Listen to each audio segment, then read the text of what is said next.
بسم اللہ الرحمن الرحیم۔ السلام علیکم۔ تاریخ شاہد ہے کہ حضرت عمر نے فاطمہ زہرا سلام اللہ علیہ کے گھر میں آگ لگا دی تھی اور حضرت سیدہ سلام اللہ علیہ کے بدن پر دروازہ گرا دیا تھا، جس سے ان کے بدن میں جناب محسن شہید ہو گئے تھے۔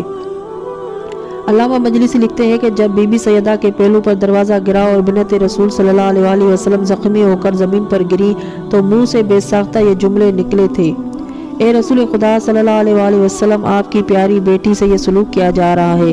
اے فضا، ذرا مجھ کو سنبھال لو اور میری پشت کی طرف سے مجھے سہارا دو۔ خدا کی قسم، میرے بطن میں میرا بچہ محسن شہید ہو گیا ہے۔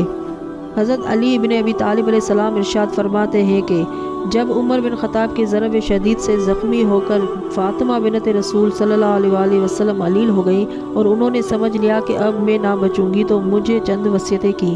ان میں سے ایک وصیت یہ تھی کہ میرے غسل و کفن میں تمہارے اور حسن و حسین اور زینب ام کلثوم اور فضہ اور عثمہ بنت امیس کے علاوہ کسی کو شریک نہ کیا جائے۔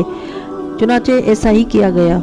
ایک روایت میں یہ واقعہ اس طرح مرقوم ہے کہ حضرت علی علیہ السلام فرماتے ہیں کہ حضرت سیدہ نے جہاں مجھ سے اور بہت سے عہد لیے تھے، ان میں سے ایک یہ تھا کہ میری وفات کے بعد مردوں میں عبداللہ بن عباس، سلمان فارسی، عمار یاسر، ابو ذر غفاری، حذیفہ یمانی، عورتوں میں ام سلمہ، ام ایمن، فضہ کے علاوہ کسی کو شریک نہ کیا جائے اور نہ کسی کو خبر دی جائے۔ حضرت علی علیہ السلام فرماتے ہیں کہ جب فاطمہ بنت رسول خدا صلی اللہ علیہ وسلم کا انتقال ہو گیا اور انہیں کفن پہنایا جا چکا، تو میں نے چہرہ سیدہ کو بند کرتے ہوئے جہاں زینب و ام کلثوم اور حسن و حسین کو آواز دی تھی، وہاں فضہ کو بھی پکارا تھا: آؤ اور اپنی ماں کا آخری دیدار کر لو۔ اللہم صلی علی محمد و آل محمد۔